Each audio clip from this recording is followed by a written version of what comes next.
Yes, sir, we are live.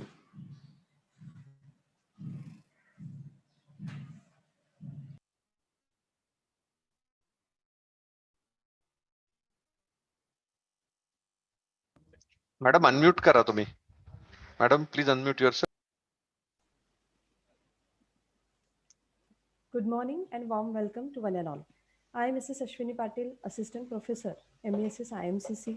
Welcome you all to the second day of online FDP on AI for Education conducted by MESS IMCC in collaboration with AICT and Atal Academy. I once again welcome you all for the first session of the day.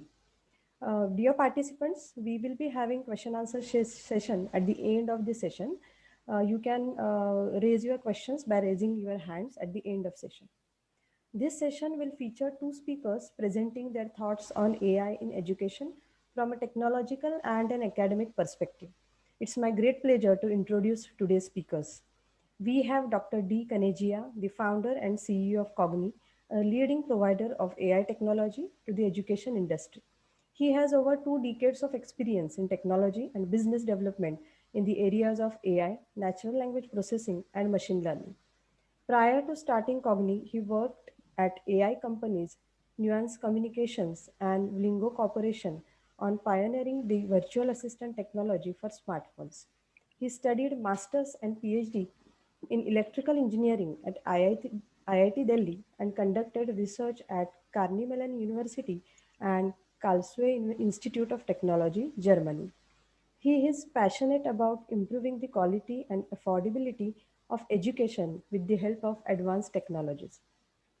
He will be delivering session on AI and virtual learning assistants for scalable education. I welcome you, sir. Our next speaker is Dr. Aninda Shome. He is an innovative educator blending artificial intelligence and active learning pedagogies to enhance classroom engagement for students. His research interest lies in use of artificial intelligence and pedagogy to provide a robot-proof education to aspiring managers for 21st century. Aninda switched from corporate India after 2 decades, where his last contribution was co-founding and starting up Rediff.com, a Nasdaq-listed corporation, which was India's market leader in the online space. Aninda has worked and educated in India, the UK, South Africa, and the USA, and has an MBA marketing from the UK and doctorate in business administration from the USA. He is an assistant professor in Alfred University, New York, and serves as an advisor to multiple startups in India and USA. Aninda Shome is betterly known as Andy among his peer groups and students in USA. He will be talking on the inviability of artificial intelligence in higher education and why AI will help us become outstanding educators. With this brief introduction, I welcome you, sir, and I request Dr. D. Kanejiya to start the session. Over to you, sir. Great. Thank you. Let me share my screen. I hope everybody is able to see the screen. Yes, sir. Okay, great. Thank you for inviting us today to this panel discussion about AI in education. So my name is D. Kanejiya. I'm based out of San Francisco on the west coast of the US, and along with me is Professor Shome on the east coast of the US. We'll be talking about technological perspective and the academic perspective of the AI in education. Tonight is also the election eve night. Tomorrow there is an election here in the US. So both Professor Shome and myself will be looking forward to learning about the outcome of the democratic process tomorrow. So also we'll be sharing with you some of the innovation that we have carried out along with other faculty members at other educational institutions on using the AI in their courses or online education systems. So that includes Professor Brian White from University of Massachusetts in Boston, David John Palmer from Florida International University, Dr. Roger Wayne from California State University, East Bay, Ivy Carnabucci and Victoria Bato from the Boston area public schools in the high school arena. And they'll be sharing some of their interesting work that may be related to what you may be doing in your respective organizations. So my speech will basically start with an introduction to conversational pedagogy. It's a new type of pedagogy which focuses on conversation as the primary modality of conveying education, and then provide an introduction and overview of the AI in education with a focus on Cognii Virtual Learning Assistant product. And then we will hear from Professor Brian White, who has shared his session in a pre-recorded session. He will be focusing on blended learning and flipped classroom and how AI can play a role in improving those types of education delivery systems. And then we'll have Professor Aninda Shome share about his research. And then at the end, we'll have some Q&A time. So let me start by saying that I'm one of the beneficiaries of the public education system and the good quality teachers in India. I grew up in India and benefited from some of the best teachers who helped me learn all the interesting topics in engineering and earlier in the high schools. So I always believe that a good education system leads to advancement of technologies because you can train the engineers to develop high quality technologies. But at the same time, a good technology should also lead to advancement of education system. So it should be a two-way street. The technologies that we develop should also benefit the education system. So when we started Cognii, we started with the mission to improve the quality and affordability of education with the help of advanced technologies. So very important two terms here are quality and affordability, because sometimes you can improve the quality of a product or a system by spending a lot of resources, or you can improve the affordability by compromising on the quality. It's sometimes challenging to improve both, but if we think out of the box, and that out of box is the advanced technologies here, then probably we can improve the quality and affordability simultaneously. And so that's our mission. So we have been working in this field for quite some time and have been recognized as the industry leading providers of AI technology in the education system. Some of the awards that we have won are the most innovative EdTech of the year, Space Learning Assessment Innovation of the Year, and we are supported by the United States government, including the National Science Foundation Research Organization. So let me provide you a quick introductory video that gives you a glimpse about the Cognii and Virtual Learning Assistant before I go and start my topic.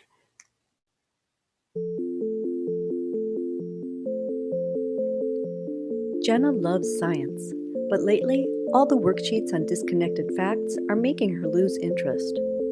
Adam works hard on his history assignments, but by the time he gets comments back, the teachable moment is gone. Marcus is struggling to improve his reading and writing skills, but since most of his online practice is multiple choice quizzes, his progress is slow. And Marion wishes she knew more about what her students actually understand and where they're having difficulty. The underlying problem in all these cases is a lack of good tools for assessment and feedback. Every learner needs accurate assessment of how the learning is going, followed by feedback to make adjustments and improve. Most assessment and feedback in online learning today is accomplished through automatically graded multiple choice items or something similar. Because students are just clicking to choose an answer, not recalling information or solving a problem on their own, the assessment is relatively low quality. As a result, the feedback students get is very general, and the activity doesn't do much for deep, long-term learning. In constructive response assessment, also known as short essay or open response, students must actively recall information and express ideas in their own words. Educators and researchers know this is a better way to evaluate deep understanding and critical thinking. It's also a better learning experience for students, especially when they get immediate, personalized feedback. The problem is, constructed response is very time-consuming. If 30 students each write a brief paragraph, it takes their teacher an hour and a half to assess their work. It hardly seems practical to do this twice a week. And if students write just a few sentences a day, it takes the teacher 7.5 hours, a full day, to evaluate each week's work. So we're caught in a dilemma. Educational technology is increasingly used to amplify and extend what a single teacher working alone can do. This helps us reach more students. However, current digital tools based on multiple choice have a long way to go. They help us scale education, but at the expense of quality. Cognii can help. Our virtual learning assistant makes quality scalable, providing a layer of support for instructors and students that was previously impossible. Powered by artificial intelligence, Cognii's virtual learning assistant can automatically assess students' short answers to constructed response questions. It provides immediate feedback that can include both a score and specific advice. Follow-up questions are adapted to the needs of each learner, creating a virtual tutoring experience. And educators receive high-definition, real-time insights. Cognii technology can support learning in any subject area. It can assess a full range of cognitive skills, from simple recall to critical thinking and problem solving. And it can be implemented in various ways. Adam's textbook on U.S. history uses Cognii to provide formative assessment during the learning sequence. At the end of a section, Adam is asked to recall and explain important information. The virtual learning assistant checks his answer and gives feedback immediately. Adam sees not only a score, but also coaching on the part of his answer that needs improvement. Jenna's science course uses virtual tutorials powered by Cognii. In each, Jenna is walked through a scenario, a set of related questions, or a performance task. The virtual learning assistant is there to help at each step and adapts the question sequence based on what Jenna needs. Marcus gets meaningful practice with reading and writing to help improve his use of practical English. Cognii can help grade school students, developmental college students, English language learners, and adults developing basic literacy. Cognii's technology can be used to create study and review tools for students that are much more effective than old-fashioned flashcards. With Cognii, there's no limit to the use of open response and summative tests, since they'll be graded automatically. There are unique benefits for educators as well. A multiple choice test will identify which items were missed, but not what the problem was. Here, Marion gets real-time insights at the level of individual concepts. She can see exactly what her students' misconceptions were and make personalized interventions immediately. Cognii's virtual learning assistant is the only product available that automates assessment of short answer items used across subject areas and throughout the course. That's focused on ideas, the meaning of what students write. That gives immediate feedback and that engages students in a real-time conversational tutoring session. Cognii uses unique technology that has been shown in published research studies to be 96% as accurate as humans in assessing open response items. And it's thoroughly class tested as well. Students across the country report a 95% satisfaction rate. They're already using Cognii's technology for anytime, anywhere practice. Cognii's virtual learning assistant engages students and accelerates their learning. It decreases the time that educators spend on assessment while giving them analytics that were previously impossible. And it provides organizations a cost-effective way to scale high-quality education. Cognii is committed to improving learning, assessment, and analytics. Let us know how Cognii can help you.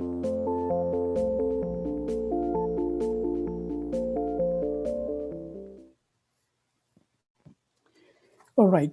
So I hope that video provided you a bit of an introduction on Cognii and the virtual learning assistant. So we can start on my topic. So I'll be speaking on virtual learning assistant for scalable education. And you may be wondering, what specifically is virtual learning assistant? How can you define it? How is it different from virtual assistant, etc.? So let us start from the very simplest of the point of defining a virtual learning assistant.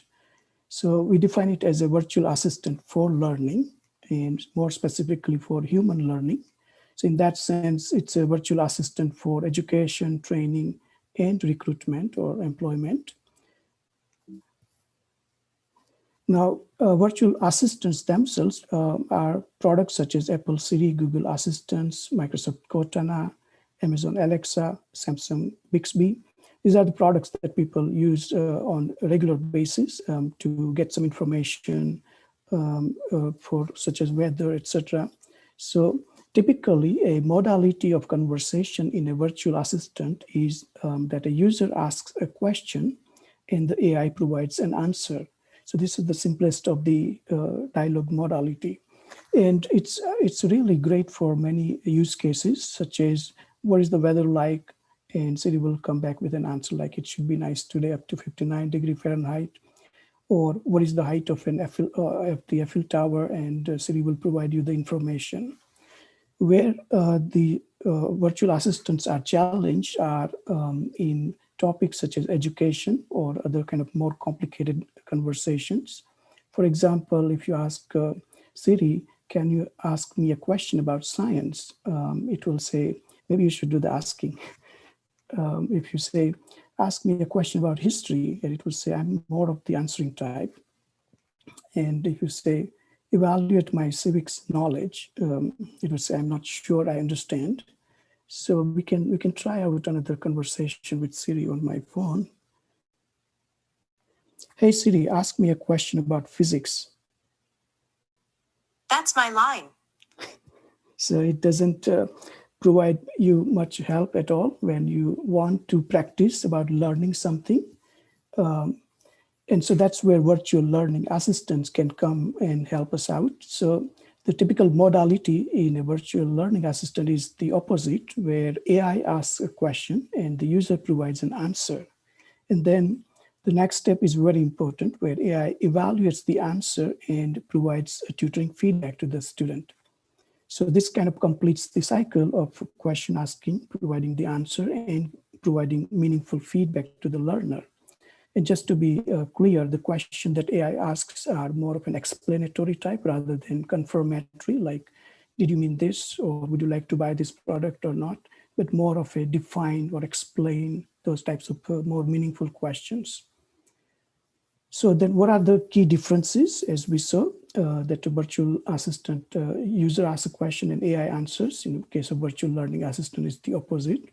But how is it different from other products, such as automatic essay graders, where AI generally scores an open response answer?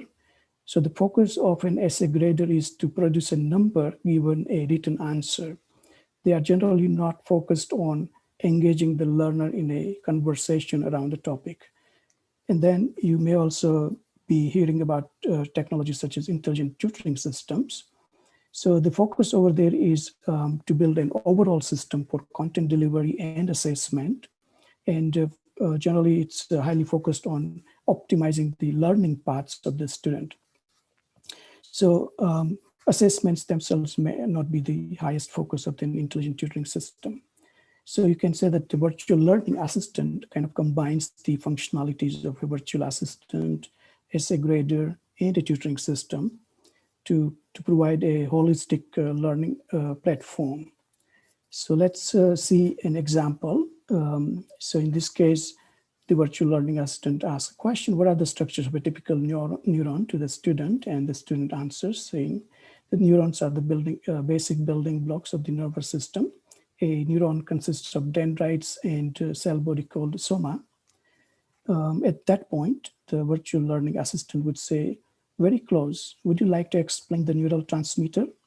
So this is the kind of feedback that would nudge the student towards the next level in their mastery of this topic. It's also known as the Socratic kind of a modality for education. So that conversational modality that we just saw is very useful in consumer electronics products and many other industries. Why is it also important for education industry? So that's a very important topic that I'll discuss over the next few minutes. So conversational pedagogy is, in our view, the most original pedagogy for knowledge exchange between two human beings. From the beginning of the civilization up until now, we pass knowledge. Generally, a person who is seeking knowledge receives it from a knowledge expert. In India, there is a philosophical foundation where Shabda Praman is considered as one of the most authentic proofs of knowledge. And so that tradition supports the conversation as the modality for knowledge exchange. And we see that it's universal and it's found everywhere. So at home, whether we are at school or work or in a community, we are engaged in a natural language conversation with other human beings. And even in the case of a democracy, the people who agree or not agree, but they are engaged in a conversation. So in a school, generally there's a conversation between a teacher and a student. At a job interview, there is a conversation between an employer and a candidate. At workplace, you may have a conversation with your colleagues and other people. So it's found everywhere. And therefore, it's not a surprise that, in fact, we believe that conversation is the foundational substrate on which the education system has evolved. It's always there. And then on top of that, you add certain elements, such as a physical school system or an online system, but conversation is always at the center of education. So it's not a surprise that when many experts in cognitive science or educational psychology or other fields of education system were asked, what is an ideal form of education? And they all kind of agree that it should be personalized, individualized, adaptive, and engaging. And that generally happens when there is a one-to-one ratio between teacher and a student. And so if you were to think a little bit more deeply about what are the components of a conversational pedagogy, so we would say that there are mainly two components. One is that the instruction happens in a one-to-one tutoring format, and the assessment of the learning takes place through open response questions. So it has been proven by Benjamin Bloom and many other experts that one-to-one tutoring leads to 2 standard deviation better performance among students than when the students are learning in a large classroom, because they lead to higher achievement, students get immediate feedback, and if they are having some difficulties, they can make multiple attempts. So these are key facilitators for better learning. And then the second pedagogy of assessment is also very important, because if you ask somebody an open response question, you can measure their ability to actively think, recall knowledge, or think critically, or solve a problem, which are again very, very important in 21st century success for the students and the professionals. However, most of the current EdTech products out there do not support conversational capability. For example, a textbook or a PDF content or an online quiz do not allow students to have a back and forth with the content. So that's their limitation. And the challenge is because of the time and the cost that is involved in processing these open response questions and providing feedback. So just to give you a quick example, if you have a classroom of 30 students, what would it take in terms of time to provide assessment with open response questions? So let's say you ask 3 questions per day to this classroom of 30 students. At the end of the week, you would have to spend around 20 hours just to do the assessment or marking of these answers. So it's very, very time consuming. And if you were to give half an hour per student per day of personalized tutoring for these 30 students, you would need to have 75 hours available per week. So you can clearly see that to teach 30 students, you need full-time 2 people available all the time. So that's a really, really challenge, which is why you see that a compromise takes place whenever the number of students increases. So you start from high quality open response questions towards the lower quality multiple choice questions as the scale increases. And it is very, very prevalent in large online courses such as Massive Open Online Course or edX or Coursera type of platforms, where this is a research from people who were working at edX. They felt that around 80% of the assessments are multiple choice type of questions or similar type of simpler assessments. And other platforms are even more heavily relying on those types of questions. So if you look at the spectrum, assessment spectrum, how in a typical test or exam questions are organized, so you would see that a large number of questions will be true, false, multiple choice, fill in the blank, or drag and drop type of simpler formats. There'll be few short essay type of open response questions, and then there'll be even fewer long essay or even fewer project report type of questions. So there is a kind of a compromise on the quality in the test formats that are currently administered by the education system. But in real life, when a person is being evaluated by their coworkers or by other people, they generally involve bite-sized conversations, such as writing an email or preparing a proposal where you have to answer several short questions and so on.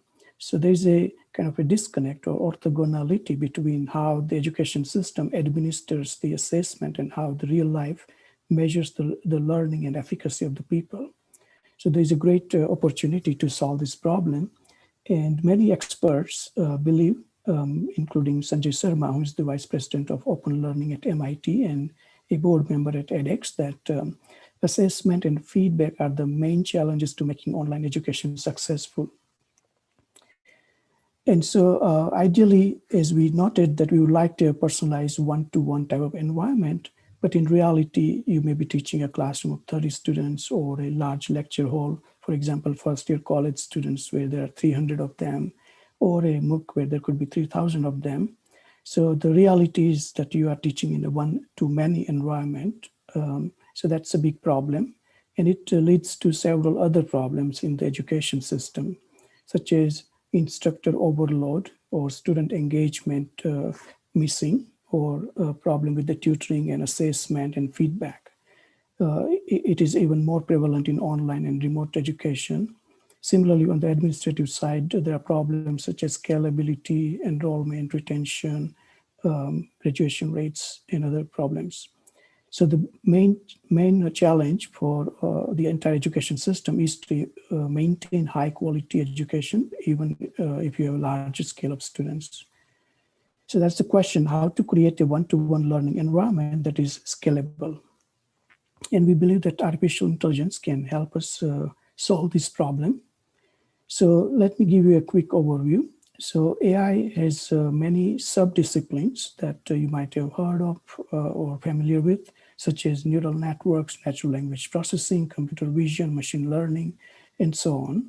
And there are also some allied fields such as augmented reality, virtual reality, simulation, and gaming. So these are the emerging technologies that can play a role. And AI is not a new field. It has been an active area of research for more than 50 years. And it started with some simpler problems. Then in 60s, there was deterministic algorithms. In 80s, we had statistical algorithms. Then in 2000s, there was a big web data available, so there was a big data problem. And now there is a verticalization of AI. So you have AI for specific verticals such as health, education, e-commerce. So how it can help in education? So we believe that it can play a role in all the facets of education system, whether it is academic side or the administrative side. So on the academic side, you can have tutoring, assessment, credentialing, online learning, training, instructional design, remediation, intervention. And on the administrative side, it can help you with enrollment, retention, engagement, outcomes, job readiness, and student support. So I'll go through some of them quickly. So for example, if you want to recruit students, enroll students in a college, a chatbot can be there to help students select the right type of college or enroll in the right type of courses that are aligned to their interests and give them an orientation of the system.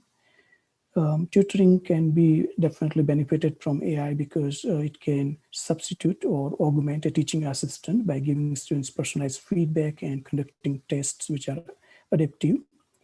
Assessments, we already saw that it can help automatically grade open response answers and give more frequent opportunities for students to practice. And we can replace the multiple choice questions with short open response questions to improve the quality. It can also be helpful for credentialing, where we can assign micro-credentials such as badges or competency-based education or micro-masters or e-transcripts or certificates. And these competencies can be optimized or aligned with the interests of the employers. AI can also be useful in training different professionals because training is nothing but a series of activities connected to a central objective. and we can simulate such an activity in a virtual environment. So for example, it can be useful for medical training or mechanic training, for sales or finance or business training, or even defense soldier training. AI can be useful for instructional design because you can create dynamic content with embedded formative assessments. You can use virtual tutoring systems and also extract intelligent analytics. There's also a lot of interest in open education resources, which are very affordable replacement for textbooks. And they have been found to be great by both the students and teachers. They learn in the same way or even better sometimes with the help of OER compared to traditional textbooks. And it can save a lot of money. But if you combine OER with artificial intelligence, then you can definitely get a high quality replacement of a proprietary expensive textbook. And so it can be really a win-win opportunity for the education system. I've been very active in this field. A couple of years ago, I wrote a blog post on AI, how AI will transform education. That started this current trend of AI in different companies in education. And we are also working on a short handbook on how artificial intelligence can transform higher education. So I'm collaborating with the Professor Jerry Hanley, who was most recently Vice Chancellor for Technology at California State University, which is the largest higher education system in the United States. So they have more than 5 lakh students across their 23 campuses. So we are working on this book. So when it's published, keep an eye on that. So let me now quickly talk about Cogni's innovation. So as I mentioned, our focus is to combine the pedagogy of conversation with the technology of conversation, also known as natural language processing, to create a conversational edtech. And so Cogni's education-focused virtual assistant. And in specific terms, how would you define a Cognii virtual learning assistant? So it's an AI tutor for personalized learning. It can automatically grade written answers and extract deeper pedagogical insights and analytics for the professors. And in general, it supports the conversational pedagogy at scale. So let me give you a few examples of the technology. So right now we are in the election kind of democratic process time. So this example is highly relevant. So Cognii asks a student a question: what are the 4 ways every citizen can participate in the government? And the student is answering the question by saying that every citizen can vote. At that point, Cognii gives them a score of 25% and says that that is a good start. In what additional ways can a citizen participate in the government? So the student is able to complete the answer in step-by-step manner, and the Cognii is giving them incremental feedback and a score at every step of the way. This is an example for medical training. So a doctoral student is presented with a virtual patient case and asked to diagnose the patient. And so if the student is able to diagnose the patient correctly, then they would say, Cognii would say that, okay, we performed this procedure and the radiology report is available. Now, what medicine would you prescribe? And if the student has any difficulty, then Cognii would guide the medical student to prescribing the correct medicine. And then it can ask follow-up questions like, when would you invite again, and so on. So just like what happens in real world, we can kind of simulate with the help of AI so that student can maximally learn without causing harm to real human beings. So in addition to providing feedback, Cognii also extracts analytics and provides them to the teacher in the dashboard so they can see what concept the students are learning, which concepts they have challenges, and so on. It integrates very well with most of the learning management systems such as edX or Moodle or Canvas. And just to quickly summarize, the differences between the virtual assistant and the virtual learning assistant is the modality of conversation and also the type of natural language processing that you need to process longer answers. And compared to other edtech products, which focuses on multiple choice, low quality question, Cognii offers a high quality solution at a low cost. So next, we would learn about the innovation conducted by many different faculty members. So we'll start with Professor Brian White. So he has provided a pre-recorded He's very well-known expert in science education and in edtech research. So he's given us a pre-recorded session, so I will share it with you, and hopefully you are able to hear. Hello, everyone. My name is Brian White. I'm a professor at the University of Massachusetts in Boston, and I teach biology as well as doing research in biology education, primarily focused on development and assessment of educational tools.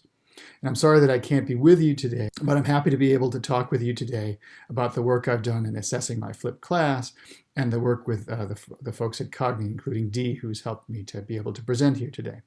So briefly, I want to talk about what is a flipped class, why I flipped my class, some of the details of how I did it, and the pieces of assessment primarily is where I want to focus on. The assessment pieces that I built into the online materials and the results of these assessments both online and in class and what they tell you about assessment in the context of a flipped classroom. So let me begin by defining the flipped classroom and how it differs from a traditional classroom. In the traditional classroom, content is presented during the class, and there's some amount of problem solving and application during class, but most of the problem solving and application happens outside of the class. In the flipped classroom, this is inverted. And notice that the content is presented online before the class, and in class is entirely based on problem solving and application. And fundamentally, this is what the people in the humanities have been doing for years and years. That is, in a literature class, you don't actually read Shakespeare in class when you read Shakespeare. You read Shakespeare at home and discuss it in class. Oddly, in science classes, we typically do the equivalent of reading Shakespeare in class, reading the play in class, and have very limited time for discussions. The idea of flipping is to do what they've been doing in the humanities for a long time, come to class prepared. Another way to look at it is, why would you flip, is to make the best use of time at home and in the classroom. And there's different constraints. At home, you have very flexible time.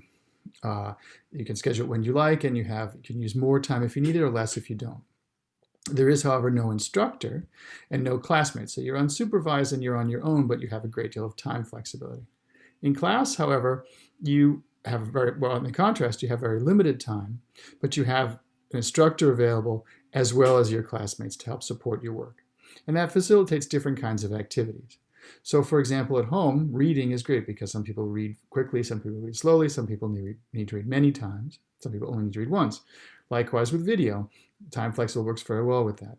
And you can work simple problems under this circumstance without assistance. Complicated problems may sometimes require support. Likewise in class, you have the advantages of the instructor and your classmates, so you can discuss things, you can ask questions of the instructors, and you can work more complicated problems because you have support. And again, the fundamental notion is that students should come to class prepared. So my class, just before the flip, I've been about 15 years teaching it and sort of perfecting it as a regular standard lecture course. It's a first-year course for biology students, first-year biology majors course. There were about 300 students in the class. They were a mixture of biology, biochemistry, and chemistry majors. They were majority female and slightly on the older side because we have a lot of returning students. Most important parts of this course is that I aimed for less coverage and more depth. I wanted to make sure that we cover a small number of topics and have people understand them very well. So we focused on application and problem solving rather than memorization of a large number of facts. In those days, we had 4 exams per semester, and they were open response, short answer problem solving, so not multiple choice. Let me show you an example. So here's just a simple example of an exam question we had. It's a classic sort of genetics problem. You're given from some data, and what you have down here that you don't see is a big blank space to fill in your answer. You circle some things, but then you have to do some very complicated analysis and write out an explanation. And this kind of high-level assessment was quite good at getting at high-level analysis tasks. So for many years, as I show, I want to look at some of the motivations for flipping. For many years up until there, I had the conventional course. This is sort of a rough plot of where the students spend their time. So they had 3 hours a week of lecture, 3 hours a week of lab, and then some amount of homework, which technically is supposed to be up to as many as 12 hours. So in lecture, most of the time was spent on content, a little bit on problem solving and application. Most of our problem solving and application happened in lab. And there was some time for biology wet labs, and that means in the context of biology, working with living organisms. For their homework, they did some problem solving and mostly spent on line reports, and some on studying, which was sometimes more effective than others. And there were several long-standing problems. One is that the lecture attendance had always been kind of low. There was significant off-task behavior in lecture. In a large lecture, students were doing things other than paying attention. I felt we were not always making good use of in-class time. That is, with, as I said down here, passive lectures, lots of times I felt I was sort of reading things into the record. Also, in order to get students to be able to solve these problem-solving exams, we had to spend a bunch of time in lab teaching them to solve problems. It's not something you can lecture about. And that meant it was done by the lab teaching assistants, the TAs. And some of them were really very good at teaching problem solving, and some of them had a harder time with that. It's not an easy thing to do, to lead a problem solving discussion. And so there was always a problem that some TAs did a better job than others. And finally, because we spent all the time in lab on problem solving, we did not have time to do very many wet labs, which the students were not particularly happy with. They didn't, although it helped them do well on exams, it didn't help them be inspired about becoming biologists. So then a solution came along, because up until then there was really nothing I could do. I was stuck time-wise. There was the physical limits of the course.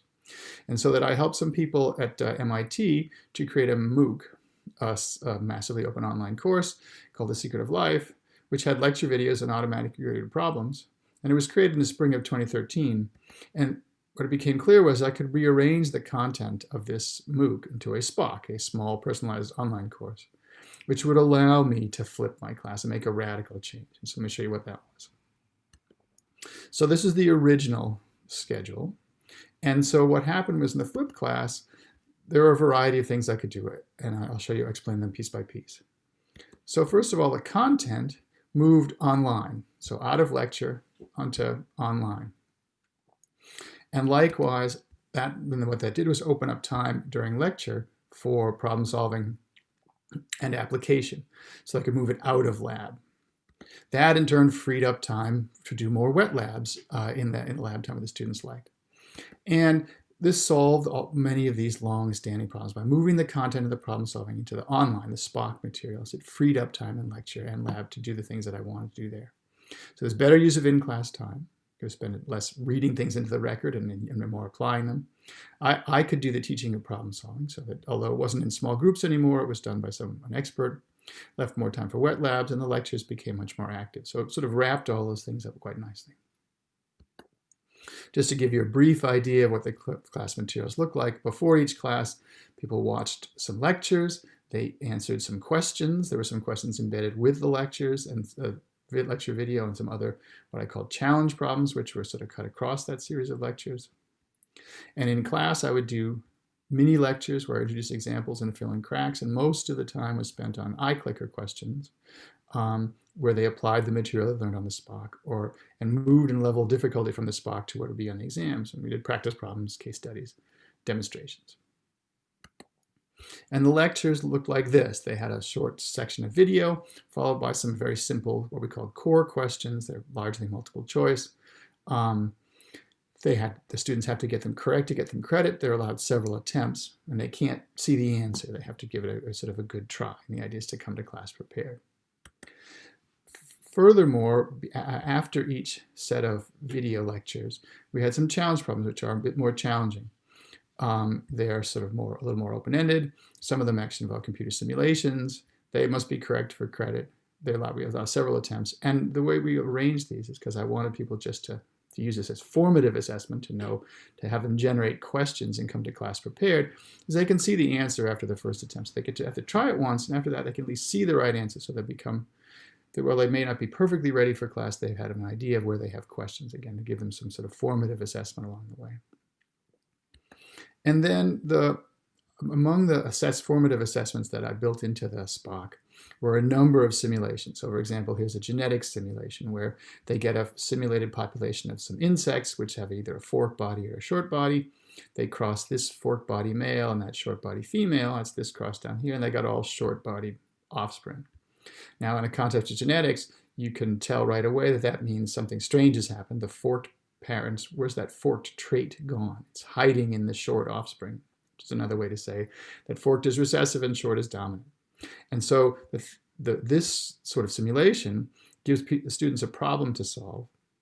And also because the simulation deep inside knows the right answer, it can it can grade the student's response. We can ask the students which one's dominant, which one's recessive, and they can be asked a rather sophisticated problem, give a fairly complicated answer, and it can be automatically graded.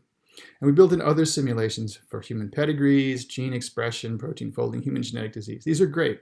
They allow extremely in-depth, formative assessment, and we could even do summative assessment with these things if we wished. The problem with them is they're extremely labor-intensive. That is, they're a one-off. This simulation took quite a bit of time to build, and it only deals with one small part of the course in genetics. Likewise, each of these took quite a bit of time to build and only works with one part of the course. And so it takes quite a bit of work to build these. Although they are very useful at giving feedback to the students and helping the students learn, they are very difficult to construct. So this is why I'm particularly interested in Cognii. And so what a Cognii provides is grading, automated grading of, at a rather sophisticated level, of text-based responses.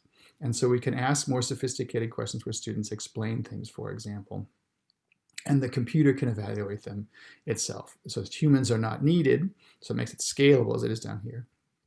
It's very general purpose because it just basically asks a question. There are many ways to explain questions, and you can do it in many contexts, and the engine works across all of them, rather than having to build a separate engine for each topic area. It's general purpose, it's easily configured. It requires a sophisticated response from the students, not just checking a box. And it gives them rapid feedback as well, which really helps them along the way. So for example, apologize that this is a little bit hard to read.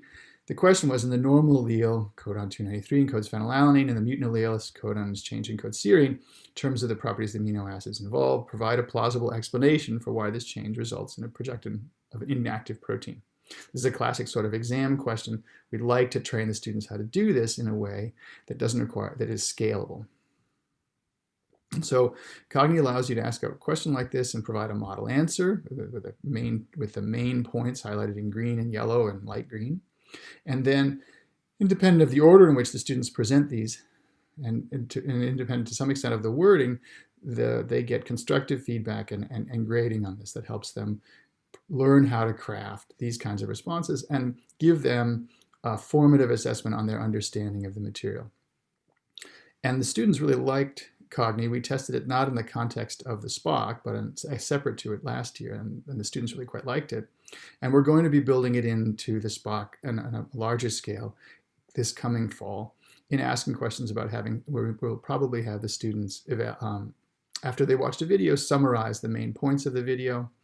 And we will also ask them explain questions like this. And we hope to be able to do some research on it to find out the extent to which it helps them learn the material. I suspect it will quite a bit, because these kinds of answers that we require in this are a lot closer to the exams than the sort of multiple choice things that the other simulations and the questions tend to provide.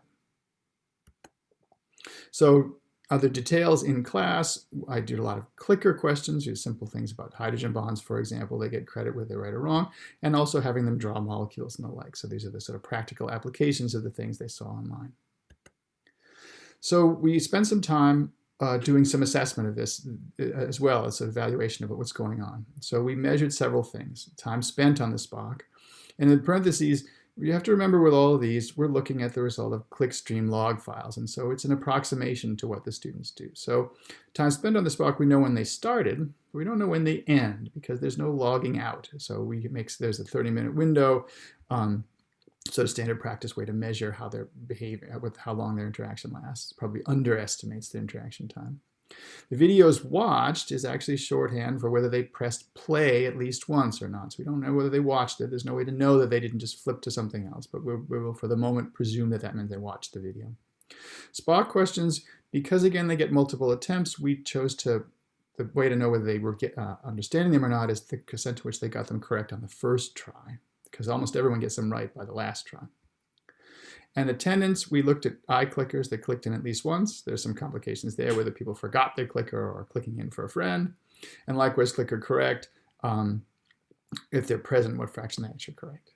So there's some approximations, but given that, we measured some interesting behavior from them. And so we looked at how well does it work. And so this is the work of my graduate students, Casey McCabe, and as well as some other people in the lab. Liru, Michelle, Michael, Rodney, and Rachel all worked on this. So we looked at various bits of data over time. If you look for the moment at the end, this is the course as it currently stands, the flipped class. Students spend about 2 hours a week on the online materials getting ready for the class. They watch about half the videos, which is, we would have hoped for more, but they seem, as you'll see, to be able to do the work even while watching about half the videos. They get about 40% of the questions right on the first try. So they're doing okay, although not fabulously, but we'll see that in fact, by other measures, they're doing well. The number of students is quite large, and the attendance is rather high, almost 80%. And so then we can also look at things over time. So for example, the attendance in class has gone up significantly from the time with the traditional format to the flipped class, and then even further. Okay. And so that was one of the things that we fixed, is people are coming to class more. And furthermore, they're attending more in the sense that there's much less off-task behavior, because in fact, talking in class is now not off-task behavior. They're getting most of the clicker questions correct. Well, this measure is a little complicated because sometimes I want them to get the questions wrong to raise some important issues. There was another little detail that I'll throw in that's worth understanding, is that when I first flipped the class, I arranged the questions online such that all of them were graded in a manner where after you made your first attempt, you could see the right answer automatically. And the idea was, again, to give them very simple formative assessment. What it turned out was the students quite rapidly figured out that they could enter any old random answer and game the system. They'd enter a random answer, click, show me the answer, enter the correct answer, and get it right. So they sort of short-circuited the learning process there. And so we noticed that, and we changed when we went from fall 13 to fall 2014. We made it so that the core problems, the ones embedded with the video, you actually had to get right and you couldn't peek at the answer. And in those circumstances, you can see we got a significant increase in the amount of time spent online. They watched significantly more of the videos. They got more of the questions right on the first try because there was sort of more pressure on that. And interestingly, we got more attendance. So a small change in the structure had a big effect on their behavior. And the students loved it. If you look at this, after the first year, I polled them, what should I use in Bio 111 next year? And they said, overwhelmingly, so 10 times as many people said definitely do the SPOC as definitely conventional. They particularly like it. And the reason why they like it are things that we care a lot about. Things they mentioned were things like they can stop and rewind the lectures and watch at their own pace, which is the key to that flexible time use that we imagined, that they learn the lecture material on their own pace and at their own time. They find the formative assessment to be quite useful. The rapid feedback helps them to understand the material, and the questions help them know where they stand. And also they like the idea of being able to come to class prepared and use class time for application. So, and also how did they do? By another measure was we could look at the exams. I've now, because there's so much time in class, because I've moved the lectures online, we actually have 10 small exams, almost an exam a week, to give them very rapid and formative assessment along the way, as well as summative, because it counts as a grade. But it's a little piece along the way. And so what you can see is that for each of the 10 exams individually here, they generally do well. Those are the sort of exam score distributions, some better than others. And overall, they do quite well. So even though they're only watching about half of the lectures, they're still doing quite well on these challenging exams. And so the advantages of this flipping the class from my point of view is that the students learn the core material at their own pace. And they're motivated to study because they see the connections between SPOC and class. They see the videos, they come in class next day, and they see the direct application of that. Students can continually assess their learning. All along, they get feedback on how they stand. Rather than waiting for those the exam to happen 3 times a semester, they get feedback every day, and that helps them keep track of their progress. And the students, because they have all this material online and all this feedback, they can focus on the material they have the most trouble with, so they can study most efficiently. And as I said a little while ago, the talking class is now a good thing. That's actually what we're supposed to be doing in class, as opposed to being off-task behavior. And I think my colleagues would have wondered, are these students actually going to do homework before they come to class? And the answer is they do. And my feeling is that the reason they're willing to do it is because they see the benefits immediately. They come to class prepared and they're able to do the work. So I'd like to thank you for your time and attention this afternoon, and I hope you enjoyed the presentation. And please feel free to reach out to me either directly or through Dee if you have any questions about this. And I hope that you have enjoyed the rest of the conference and get a lot out of it. Thank you very much for your time. All right, so we also observed some interesting outcome when we work with Professor Brian White. For example, students were able to write 300% more than before, and most of them were very happy with the working feedback from the AI. And the professor saved more than 350 hours of time during this particular one semester study. Most of the students said that they were very happy. And these are some of the feedbacks that they gave to us, that this AI is kind of creepy, but in a good way, because it was monitoring them and giving them right type of feedback. And that I learned a lot with the Cognii questions than I did in the classroom. And Professor Brian White later told us that I think Cogni's ability to give feedback on students' text answers is hugely valuable. I don't like multiple choice questions. You find out what students really know or don't know when you give them a blank space to type in or write in, and those are the real big pains for them to grade. So we do have other faculty members, but in the interest of time, I will just skip through them and summarize the benefits of AI in education. So we believe that the value that AI should bring to the education system should be for every stakeholder. For example, it should improve students' learning outcomes. For the faculty members, it should increase their productivity and insights. And for the universities and educational institutions, it should allow them to scale high quality pedagogy in an affordable way. So with that, I will conclude my speech, and I will invite Professor Shome to deliver his talk. So let me stop sharing my screen.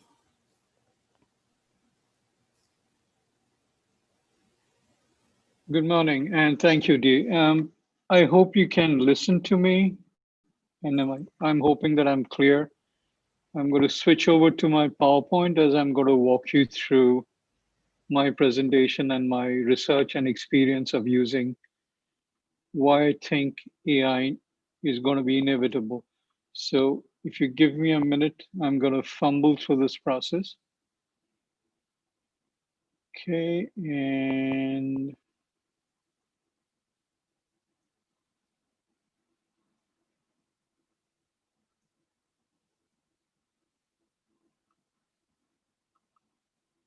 I'm sorry, I'm trying to share my screen. I'm kind of fumbling with that. Okay, got it. Hopefully the PowerPoint is clear. If one of you can tell me whether you can see the PowerPoint Yes, sir. and Yes, hear sir. me. Thank you, sir. Okay, so thank you to all the organizer. Thank you for coming and listening to me, and especially thanks to Dee for giving me this opportunity. My primary interest in artificial intelligence is I believe it's inevitable. It's part of where we are today, and it's only going to get stronger in future. So I think this is something I'm going to embrace. And here are some experiences that I have and my research that I'd like to share with you today morning. So thank you primarily for your time.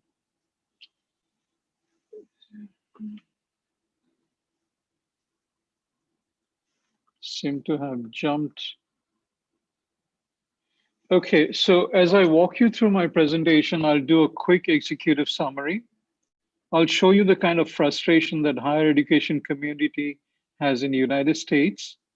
I will talk about my research experiment with pedagogy, and then I will move on to AI pedagogy and why I'm very happy to work with Cognii. So here are my delimitations. Everything that I'm going to share with you today, I'm sorry, I was going to say tonight. I realize it's must be about 10-ish, 11-ish your time. So all my work has been in a pro-profit Argosy University, then a liberal arts, which is Hiram College, then a land-grant state university, which is University of Idaho, And right now I'm in a private, not-for-profit undergraduate, mainly university called Alfred University in New York. So everything is based on middle-class education for middle-class students. I don't have any experience with the Ivy Leagues. So whatever I'm going to suggest or share with you is built on middle-class education here in the United States. So the background of my problem in higher education is as follows. Currently, higher education in the United States, as I see and my research informs me, is in the middle of a paradigmatic shift. There's a paradigm shift happening, which is not surprising because 2008, Dr. Christensen in Harvard University pretty much predicted this with the two books that I have on the right side, which is Disrupting Class and The Innovative University. It's just that right now we're in the middle of it and we really don't know where it's headed. So what I understand the problem as I research it, only a minority of students in the United States, about my guess is about 25% who are really engaged. The majority of students in the United States, about a block of 75, want the college experience. They want a future spouse. They want to excel in sports, and they want extracurricular activities. In classroom education is not their priority, but all of them agree they want the diploma and they want an B, if not an A grade. Graduation rate typically hovers around 55% for undergraduates.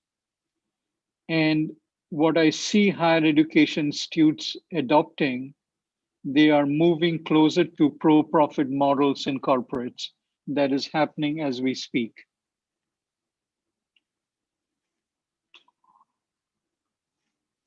In terms of undergraduate students, I sense a lot of frustration. There are about millions of 20-year-olds who are sitting in classrooms, but they really don't care about lectures.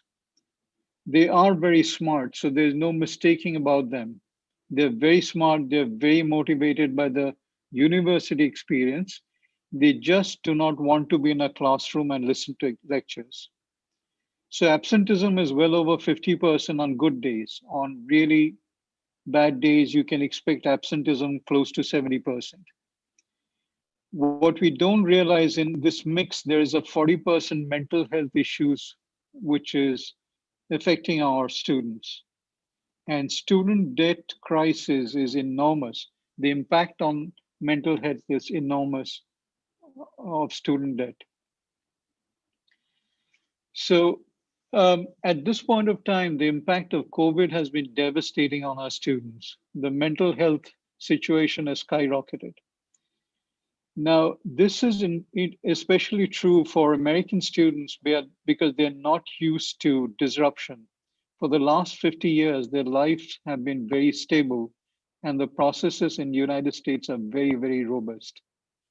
If you're interested, I put a cover of a book written by Gert Hofstede, who in 75 studied IBM engineers across the world, and we are now able to culturally compare how Americans behave versus how Indian students behave. We can get an idea. It's not definitive, but it certainly sets us up with a cultural idea. The other frustration among academics, if you look at them, professors don't understand the undergraduates very well. They do not want to radically change pedagogy. The problem is we are digital migrants. We are migrating to the digital world, whereas our students are digital natives. For instance, right now, the group I'm teaching cannot believe or cannot imagine a world where Wi-Fi does not exist. The issue lies in our primary key result areas. Professors, we are judged in terms of productivity, and the main contention there is research. Teaching is not the big deal. Research is the big deal.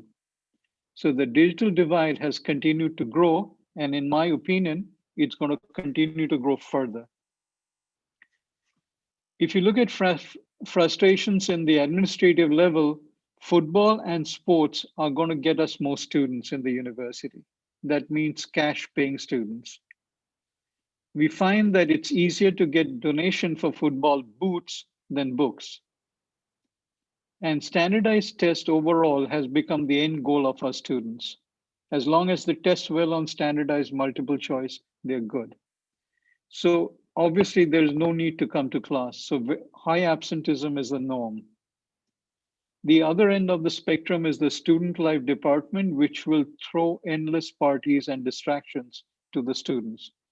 So when the students come to our class, they're tired, they're cranky, and they want to sleep. So the morning classes are very challenging to teach. So the state of US higher education as I see it, once again, I'm going to talk about middle class education and middle class schools and colleges. It's an excellent path for achieving the American dream for the rich, but it doesn't work for the middle class at this point of time. There's a complete exclusion of the poor. It has failed in social mobility, and it's plagued by recent corruption scandals in the United States. What we are facing and what is scary is the inevitable implosion of student debt crisis ahead of us. This is causing enormous pressure among 20-year-olds who come to my classroom. But on this slide, I've left the information for you. I'm not going to read it out to you. It's going to take a lot of your time, and I don't want to waste your time. But pretty much Clayton Christensen of Harvard University had predicted all of this in 2008. So I'm going to give you a synopsis of the current conversation in higher education industry as I see it as an academic, as a professor. There's a general opinion veering towards redundancy of factory model in state universities. There's a rising demand for skill-based education as opposed to an academic theory-based higher education. Research grants are slowing down as corporate America has begun to push back, saying, what are the efficiency of your current model? Students are likely to come to the university for the experience, and we are pretty secure about that, but they're going to learn online. So even though they're going to sit inside their dorm, they will not come to the class, they will learn online. So here's a synopsis from my research. So far, I'm in the middle of my literature review, and this is a synopsis from that part. So a minority of students, my guess is about 25% are hyper motivated, and they come to class every day, and they're the reason I get up from bed and go to school. This excites me because they challenge my thinking, they challenge me inside the classroom. But the lectures and the role of the sage on stage that we know professors to be is redundant. So there is a need to redefine the roles of the universities as well as the professors as things stand today. There are two outstanding books that I would point towards. Both are written by Klaus Schwab. And according to these two books, 80% of the jobs that we know today will be changed completely or partially by artificial intelligence. You have both McKinsey and Oxford University research to back it up. The US labor force is heading into a system where basic college degrees are a necessity. At this point of time, average labor force has some college that needs to switch to graduate, some sort of graduate degrees. However, the good news is the high-touch professions, which are nursing, teaching, sales, will be in super high demand in the future. Also in demand and is going to be part of our literacy is technology and coding skills. These are going to be expected from our students tomorrow. Language, oratory, imagination, and critical thinking skills are going to be very significant for leadership and success. My students are all management students, so all of these skills are going to be in very, very high demand in future. So As far as my research finding, once again, I'm on the synopsis of my research. These are 4 great books that I would recommend to anybody who wants to look at AI. Universities are becoming more pro-profit in nature and need to focus on training brains for the 21st century. Up until the 20th century, we focus on production of labor force for the factories. That is switching to brains. Colleges or liberal arts colleges, as we know them, are going to consolidate, but they are experts in producing deep thinking skills. Community colleges are likely to become free in the United States, and they are most likely going to offer 4-year degrees, but with a focus on skills. As opposed to us who teach 4 years degree, but our focus is on theoretical base, very sound academic base. Community colleges are going to focus on skills. This is a silver lining that I find and is possible one of the solutions. Dr. Aun, president of Northeastern University, offers a possible solution. It is offering a change in pedagogical focus, and it's offering skill building in the area of deep thinking, coding, critical thinking, and agile learning. I would highly recommend this book. If you like, you can see the YouTube videos, but that's pretty much one of the solutions. I'm sure there will be many such solutions in the future. So these are the findings of the experiments I've conducted in 4 very different kind of college and university, and they have very similar results. I've adopted active learning pedagogy. I borrowed it from Harvard University and McGill University, Canada, and I've blended Socratic and liberal art traditions into it. Now, active learning is very new. It's about 25-year-old, but the liberal art and Socratic tradition is about 4th century Athens. I'm trying to blend the two together. What I've seen inside my classroom is frustration of students reduce. They're frustrated with lectures. I see that reducing. I see engagement improved. I see grades improved. But the thing that I'm delighted about is I've seen absenteeism lowered. It appears to me that highly motivated students support academic rigor. They're proud of the fact that they went to a really tough class and that they did well. Whereas the low motivated student prefer rank memorization and regurgitation. So I see that appearing in my classroom across 4 very different kind of educational institutions. So my next step is to create an AI enhanced pedagogy. So I'm going to take my my Grecian Socratic system, use the AI system together. I'm going to blend the two together. So this is my vision with pedagogy as I'm going to adopt it, and I'm in the process of adopting it. I come from 27 years of hardcore corporate. My last assignment was co-founding Readup.com in India and then in the United States. We come from the world of mass customization and marketing. I don't see why it can't be adopted in education. So I want to build a pedagogy that is going to be relevant for every single student.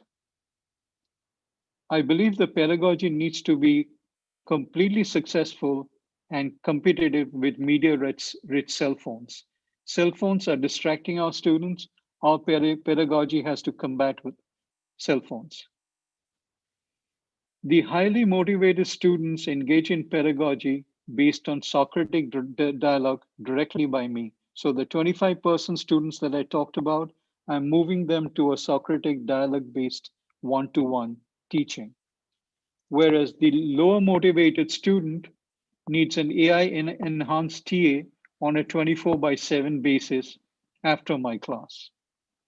I want to use computer graphics enhanced support to help them in their assignments and tutoring. Also, I want the AI enhanced TA to be continuously fed on media-rich FAQs, frequently asked questions, and student errors. Everything that student makes mistakes can be classified, stratified, broken down into boxes, and supplied with formatted answers, videos, so on and so forth. At this point of time, I did my research on AI, and I chanced upon D and his articles online, and that's one of the reason I've been talking to D for the last few months. I'm delighted to work with D. I'm surprised that so many of our thoughts resonate, and I'm very excited to see the kind of work D is doing in this field. I hope to work with D in future to build this AI enhanced tutor, robotic tutor, AI enhanced tutor. I'm not sure what should I call it now, but we will find that in future. But I believe this tutor will allow my low motivated student to work on demand, and they can find a method by which the AI will help them format the answers to their questions and then help them complete the assignments and score high. On the other hand, the 25% of students who are hyper-motivated, I'm going to deal with them directly on a Socratic one-to-one format. So I'm arriving at future education in two-pronged strategy. One, the higher motivation, I take them into my classroom and offer them a one-to-one coaching, one-to-one dialogue-based Socratic education. The other majority of my students, we are on low motivation. The AI and I system and I work together to deliver them very high value and on-demand media-rich tutoring. I completely believe that it is scalable. What I would like to do is experiment that with 100-odd student and then scale it to about 1 million student. I strongly believe it can be done. And what you have understood and seen through D's system, that it's only question of time when Cognii is going to scale it super high. I want to contribute to their success on this process. So I'll be happy to take any questions. And once again, thank you so much for listening to me. Thank you for your time. Thank you, sir. Now it's time for question answer session. Participants, if you have any question, you can raise your hand so that we can unmute you. You can ask your question.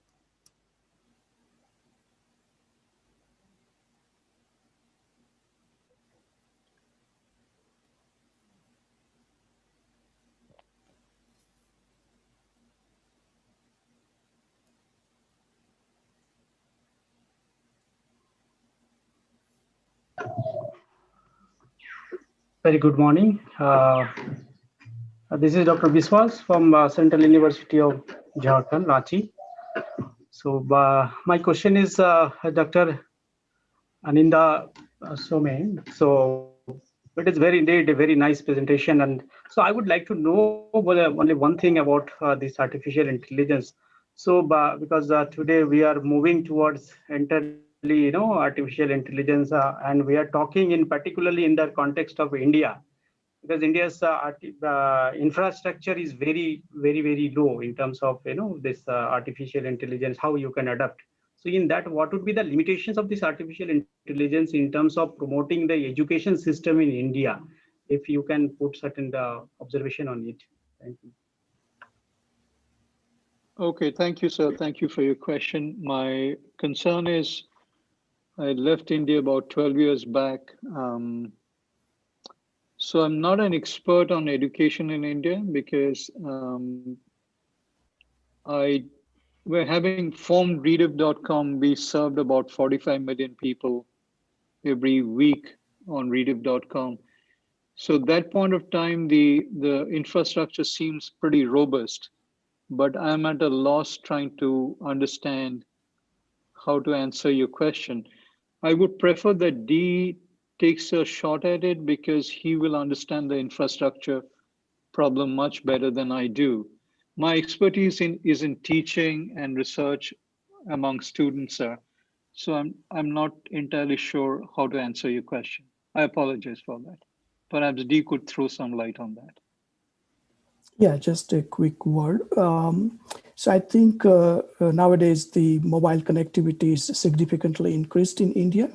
Students have access to broadband or other kind of ways to connect to the cloud. So definitely AI technology can be developed to tutor students about the AI concepts, right? I believe that was the question. How can we increase the AI literacy among the people of India and the students in general, because they will be the future. So we can definitely kind of create online courses which are specifically designed to introduce AI in a very introductory manner, easy to digest manner. And there are several foundational courses or concepts in AI that needs to be mastered. Generally, they are taught in upper levels of the undergraduate programs or master's program. But nowadays, students are already familiar with programming languages and other kind of frameworks like Python or other kind of notebook kind of environments. So with those kind of tools readily available nowadays, it's much easier to propagate or provide learning opportunities for the students. So just to add to what Dee just said, I recall while Dee was talking, my AI system is going to be residing on laptops and phones, because the new generation students that I'm dealing with inside my classroom in the United States are completely based on phones. They're not happy with laptops. They're not happy with tablets. They're extremely phone dependent. So perhaps Dee has made a very good point, because if systems can operate out of phones, then pretty much I don't see much difference between what my students have in the United States versus what students have in India. So that may solve some of the problems that you're asking. Can I add one or two points, because I'm also working in this particular field, if Dee and Aninda permit me. Please, please, sir. Actually, in India nowadays, if you say that the mobile penetration is very high, and I remember my hometown is basically in the there is an Adivasi area, and in that district also in the Maharashtra, it is on the border of Gujarat and Maharashtra, Nandurbar. Still there are many people are having the mobile, and it's a well connected with the other things. So the delivery of the content was already happening. Due to COVID, people are more reluctant about that particular teaching to be happening or learning to be happen. Colleges are closed, but still it is happening. At the same time, there are many people who are working to give the connectivity to these rural areas. I know in Pune there is area, there is a Pabal, and there is a Vidyan Ashram is there, and they purposely develop some ad hoc kind of networks and try to connect mobile with another mobile, and try to give the connectivity to the longer area. Also they try to set up some towers and other things. So education get penetrated, the content will also get delivered in most of the rural area. Now only we need to think of what content to be delivered depending on the learner context or a learner efficiency or a learning style. So that needs to be work to be happen. Excellent point, Dr. Vaidya. Definitely, I think there are better ways to optimally deliver the learning content. I think the adaptive learning, personalized learning, or individualized learning, and frequent assessment of where the student is, I think they will be very helpful in delivering the right type of content to the students. Yeah, and in India it's a challenging because it's a different environment is there. So it could be a good research problem. The same personalization, whether it is adapted in India, we don't know. Let us find out, because the same personalization systems may not be, because there is a very diversified situation in Indian environment. So that is a good research problem. If anybody in the faculty may work on that, it is very interesting problem is there. Yes. Professor Monali Bhosle has one question. Hello. Good Hello. morning, sir. Good morning, Good sir. morning. Actually, traditional reading and writing habits of the students, how AI can help there? And if we try to monitor those type of things, what about the data? Because it will generate the more data. So how we can do that using AI? Dee, would you like to answer that question or should I take it? I'll take a first attempt. Definitely, AI has a very important role to play in reading and writing skill impartment. Generally, typically speaking, reading is assessed through reading comprehension questions, which are multiple choice type questions, where student is presented with a paragraph and then they're asked to answer a few questions. But in that process, we don't actually really measure their reading comprehension. The best way is to present them with a paragraph and then ask them to summarize what they understood in their own words. So when we use the AI, it becomes both the reading and writing assessment simultaneously. So that's definitely one benefit of using AI for language learning.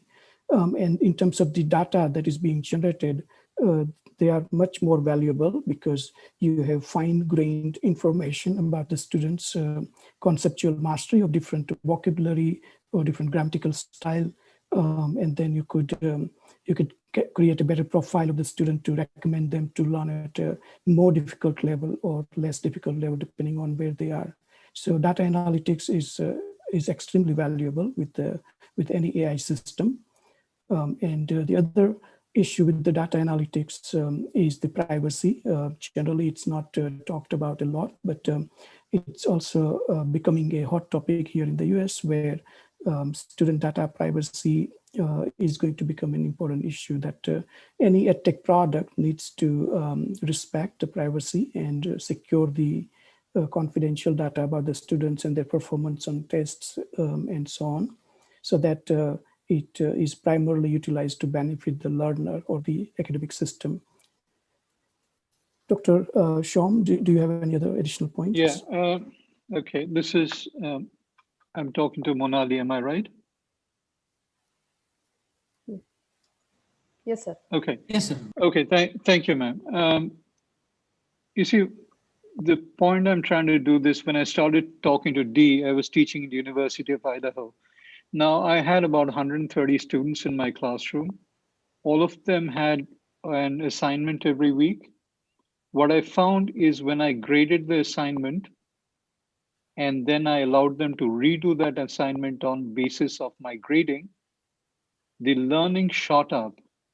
What students loved about that, they are no longer threatened with a lower grade. So they do an assignment, I give them grades and I give them short explanation on what they could have done better, based on which they rewrite the assignment once again, and I redo the final grading. Now imagine 180 multiplied by 2, 360 assignments a week, multiplied by 16 weeks. It completely destroyed my weekends, but the end result in my classroom was absolutely phenomenal. I had a passing rate of about 92%, and about 80% of my students got an A or a B in my class, and I'm an extremely hard grader. So while I was absolutely tired working 14 hours a day, but the end of the semester, I was absolutely overjoyed to see the kind of quality that came out of my students. And I'm talking about students who come out of Idaho potato field, part of the farming community, who do not know how to write a sentence of English correctly. But I saw the amount with which they went after my assignments only because they had no risk. They could do it again. Now that's the time I got in touch with Dee, because if AI takes over the assignment grading and helps the student the first time they're sitting on that assignment by telling them, hey, you forgot the headline, hey, you forgot the citation, you forgot the APA formatting, the student is instantly able to correct it on their own. And what happens is when the student is dealing with a machine instead of a human being like me, they're more open. The problem is when they see me, they have this fear of judgment. When they're dealing with a machine, that fear of judgment goes away. They're able to experiment more, and the machine's able to handle this. I would highly recommend to that you take a look at what Dr. Goel's doing at University of Georgia, Georgia Tech.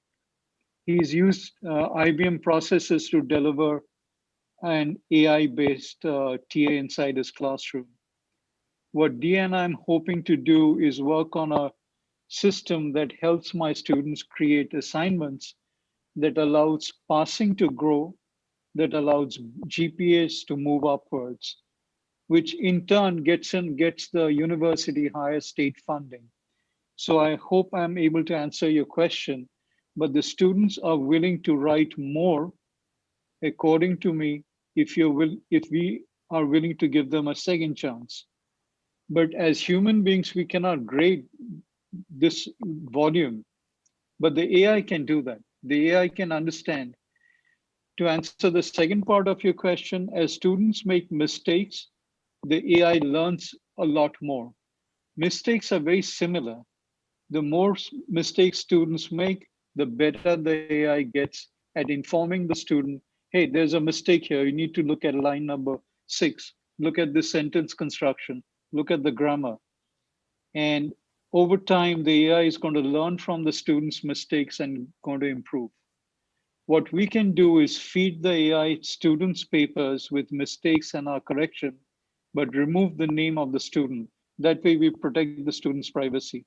But the AI becomes an incredible uh, uh, partner to our process of teaching students. I hope I was able to answer your question. Thank you. Yes, sir. Thank you. Professor Mandar Bhanushe has a question. Madam, this may be the last question Last because question. we are already Okay. out of time. Yes. If anybody want any question, they can just send us to it. We will mail them the respective or honorable speakers. Okay, sir.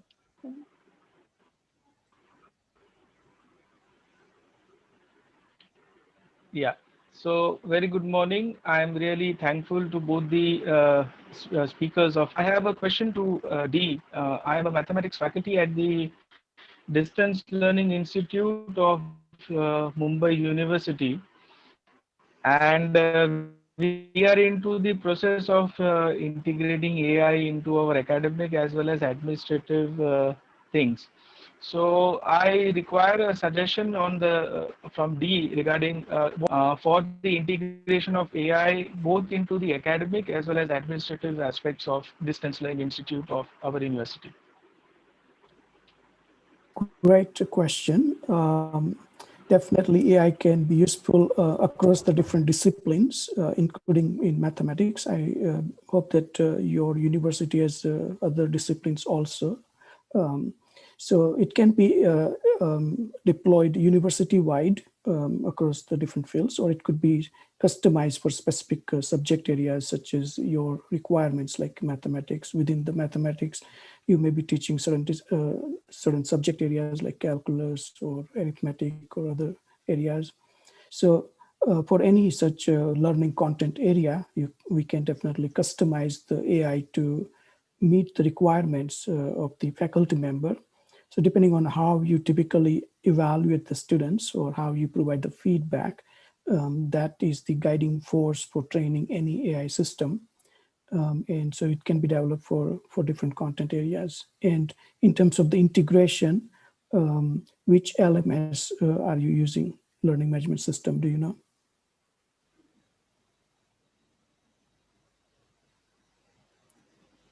You are mute. Yeah, so we are using Moodle as our LMS currently. Okay. Right, And that's a mine very is a popular. distance learning institute with more than 80,000 enrollment per year across all disciplines. Right. Yes, Moodle is a very popular learning management system. So it does support an integration method called Learning Tool Interoperability Standard, or LTI standard, with which any kind of edtech product can be integrated, so that the students have access to such a tool seamlessly while they are in your system. It's a great question. Thank you. Now we are at the end of session. On behalf of MES IMCC and all participants, I sincerely thank Dr. D. Kanejiya and Dr. Aninda Shome for accepting our invitation and delivering wonderful sessions. We are really appreciate and thank Dr. D. Kanejiya for giving an excellent coverage to the topic, also for demonstrating the case studies.